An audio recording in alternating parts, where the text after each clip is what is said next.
Min Lulju sa Settembru ta' din is-sena madwar 24,500 persuna għażlu li jqattew lejl jew aktar f'post ta' akkomodazzjoni f'Għawdex u Kemuna, inkluż f'Lukandi.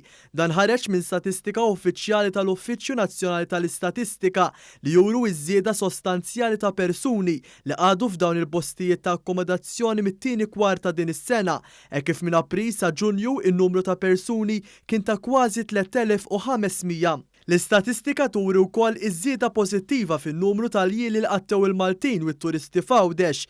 Fit-tielet kwart ta' din is-sena l-jili ammontaw għal aktar minn 66,800 lejl, filwaqt li fit-tieni kwart dawn ammontaw għal kważi 8,800 lejl. Iż-żieda bejn it-tieni u t-tielet kwart tas-sena 2020 ġiet irreġistrata wkoll f'Malta.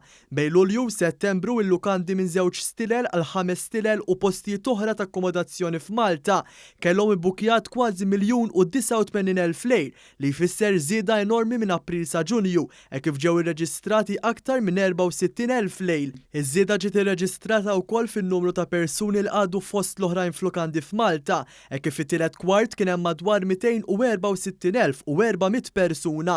L-NSO turi wkoll kif Settembru li għadda kien hemm madwar 200 post ta' akkomodazzjoni bi kważi 17,600 kamra u aktar minn 40,900 sodda. Intant fl-istqarrija l-Ministeru għat-Turiżmu nota kif il-miżuri mħabbra brabta mal-pandemija wkoll għenu sabiex dawn ir-riżultati jiġu rreġistrati.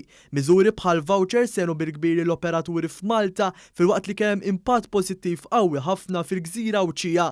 L-istqarrija turi li minħabba raġunijiet ovvji mijiet ta' persuni minflok għażlu li jqattew btala barra minn Malta, għażlu li jmorru f'lukandi u fi stabbilimenti f'pajjiżna, l-aktar f'lukandi ta' 4 u ta' 5 stilel. Il-Ministeru għat-Turiżmu qal li fil-waqt li f'nofs pandemija f'pajjiżi oħra żdiet il-qatt, f'pajjiżna kien hemm tkabbir ta' 126% fit-turiżmu domestiku.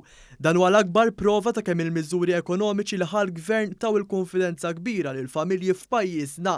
Il-Gvern saħaq li l-miżuri tal-baġit tas-sena d-dieħla fosthom set ieħor ta' vouchers mistennija jerġgħu jagħtu spinta kbira lid-domanda domestika fix-xhur li ġejjin. Intant innota wkoll din l-istatistika l-Prim Ministru Roberta Bela li fit-tweet spjega li filwaqt li f'pajjiżi fl-Unjoni Ewropea it-turiżmu domestiku naqas drastikament fis-sajf li għadda, f'Malta rdoppja. Semma wkoll kif il-miżura tal-vouchers fissret li madwar 90,000 persuna għatew btala f'Malta u f'Għawdex stess.